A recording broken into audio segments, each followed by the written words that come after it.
been doing this, a leadership team advisor, for 23 years, or let's say over 20. That sounds a lot better, doesn't it? And so when I was initially recruited out of manufacturing, I was recruited into consulting to work around leadership teams and project management. And that was initially working with teams. And so some of the first clients that I had was Sonoco, and some of the first activities with Sonoco were teams.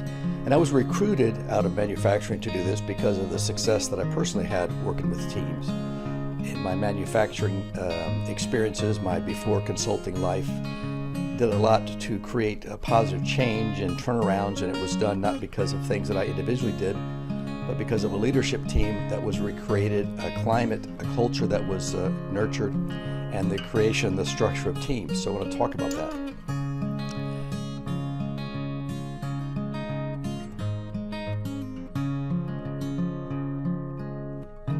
Where we get employees to engage and innovate and then work on continuous improvement, which is a code word for change, then we're successful. And so when we think about some of the focus areas is to improve safety, to support growth relationships with customers, and that means to provide the customers with what they're looking for, to put a priority on productivity and process improvement, that allowing more time to focus on that. So that means priority. That means that there's going to be times, focuses set aside to let people work on those areas of improving process and improving productivity.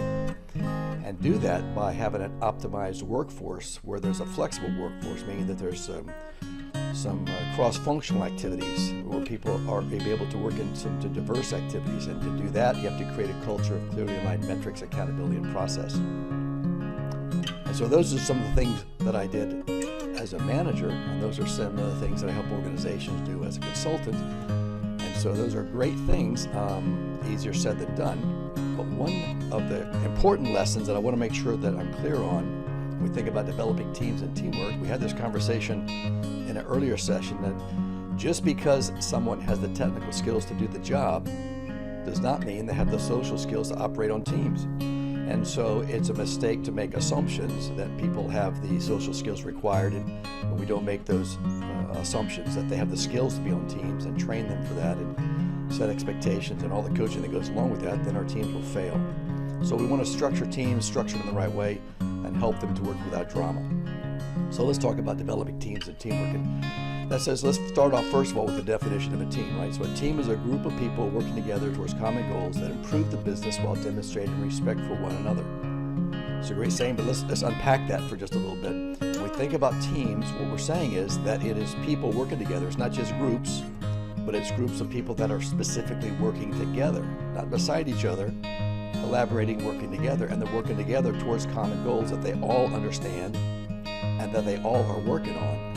And these goals and their efforts are focused on improving the business, meaning getting business results and sustaining continuous improvement towards those business results, learning from mistakes, learning from failures, making changes, making innovations, and adopting a better way of working together so that they have better outcomes. And they do all this while demonstrating respect for one another.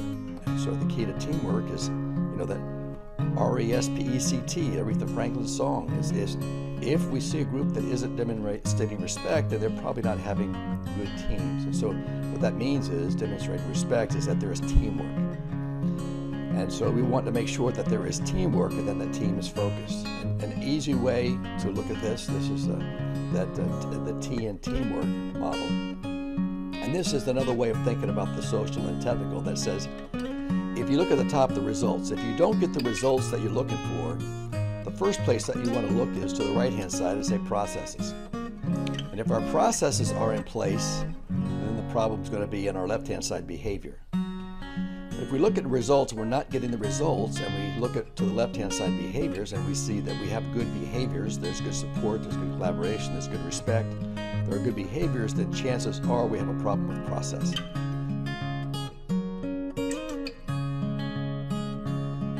So this is an easy way for you to think about in the moment when you're looking at a lack of results, the productivity, safety, quality, customer satisfaction, dollars. Think about both the social and the technical. And what we find is if there is a problem in the technical, the process side, then that will create problems it'll create stress and tensions, and that will show up on the social side. And we can teach people how to work together better. But if we don't solve the core root cause problem in the technical or the process side, then those social areas of dysfunction, of conflict, will be below the surface and always brewing.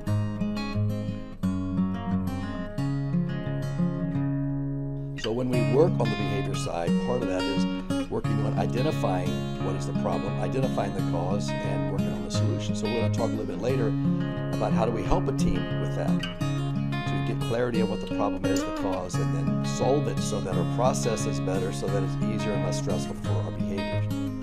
But think of this model whenever you're faced with a situation, you're out on the floor, you're in the office area, and you see it, that you're not getting results. Think about it. Is this behaviors? Is this process? Is this technical? Is this social? And many times those behaviors or those social are difficult conversations to have, but the conversations that have to be had.